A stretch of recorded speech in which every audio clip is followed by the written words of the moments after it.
Olá, meu nome é Wellington, sou advogado e hoje eu vou falar sobre a decisão do STJ que afastou a ideia de racismo reverso ao julgar um caso de um homem preto acusado de praticar uma ofensa racista contra um homem branco. Mas antes, peço que você se inscreva no canal, dê aquele curtir no vídeo, porque isso ajuda o crescimento do canal e estimula a criação de conteúdo.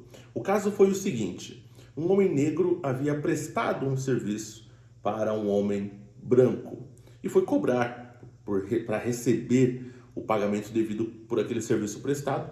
E houve ali uma discussão, um desacerto, e o homem preto chamou esse homem branco, que era um italiano, de cabeça branca escravista, cabeça branca europeia escravista, algo assim.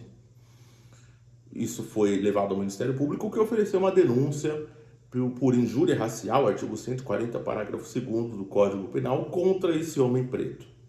Pois bem, o processo transcorreu até que a defesa manejou ali habeas corpus para trancar, anular a ação por vários motivos, dentre os quais a atipicidade da conduta, porque não ali se enquadrava os termos proferidos em injúria racial, porque era de um homem preto para um homem branco. E segundo a tese da defesa, não pode ser admitido a injúria racial para um grupo que não sofre racismo, para um grupo que não era do interesse da lei proteger o bem jurídico daquele grupo nesse sentido, já que não é um grupo afetado pelo racismo. Infelizmente, eu vi um vídeo do deputado Kim Kataguiri, que lamentavelmente precisa ainda forçar a barra nas redes sociais para conseguir algum engajamento. Lamentavelmente, as redes funcionam assim. Conteúdos ruins do ponto de vista técnico, para ser benevolente e dar o benefício da dúvida aqui, são promovidos pela plataforma em detrimento de conteúdos técnicos como esse aqui. É por isso que eu peço para que você seja participativo, faça uma sociedade melhor e compartilhe conteúdos bons como esse que eu estou produzindo aqui. Porque no vídeo do Kim Kataguiri ele disse que o STJ legalizou o racismo.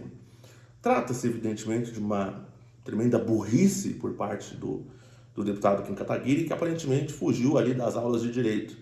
Isso porque a interpretação aqui aplicada pelo STJ, que eu entendo correta, foi uma interpretação, foi uma hermenêutica em vara de historicidade, ou seja, quando você vai olhar uma lei, você tem que buscar, e é isso que o STJ faz ao analisar as normas infraconstitucionais, você tem que buscar uma interpretação condizente com o bem jurídico que aquela lei está tentando proteger, para que você não venha a distorcer o instituto daquela lei. Por exemplo, Código de Defesa do Consumidor.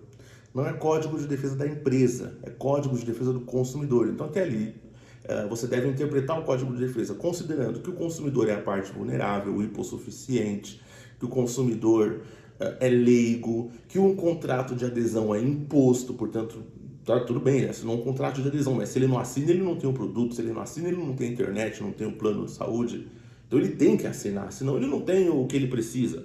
Então, óbvio que algumas cláusulas têm que ser entendidas de maneira mais benéfica ao consumidor e até anuladas se configurar ali um desequilíbrio contratual, porque o consumidor não tem escolha, ok?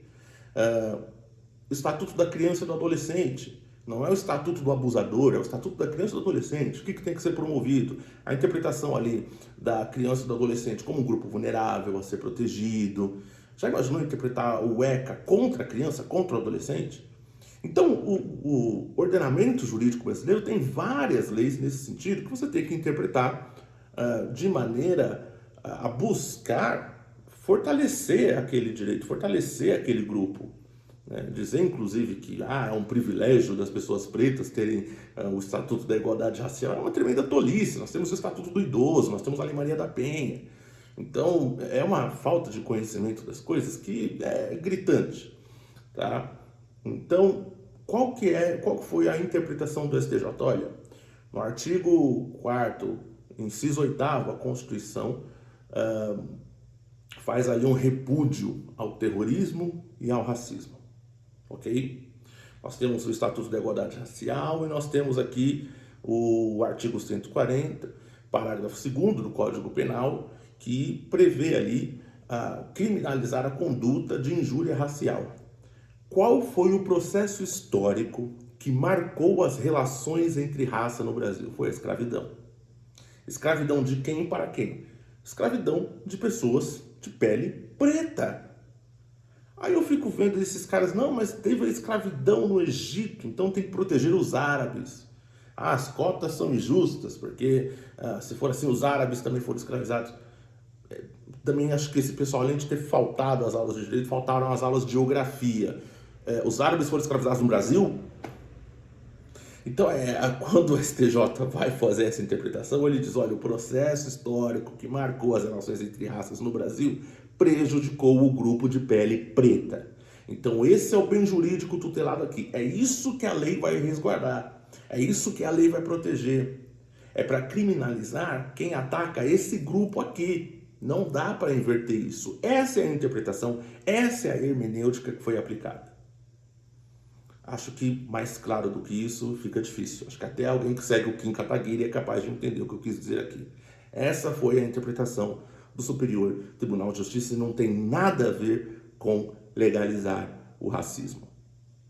Agora, indo para o caso concreto, o que eu tenho a dizer é, ainda que essa não fosse a decisão do STJ, entendo que, nesse contexto de conflito, de um homem preto cobrando o que lhe era devido pela prestação de um serviço, não estão presentes os elementos de dolo, não está presente o elemento doloso, que é constitutivo do tipo de penal de injúria, que é o dolo consistente em ofender a integridade moral, a honra e o decoro daquela pessoa. Por quê? Porque ele estava reclamando, ele estava criticando. Inclusive, dizer que ele é uma cabeça branca europeia escravista, nesse contexto em que ele utilizou os serviços desse homem e não pagou, é uma crítica, inclusive, bem adequada ao caso.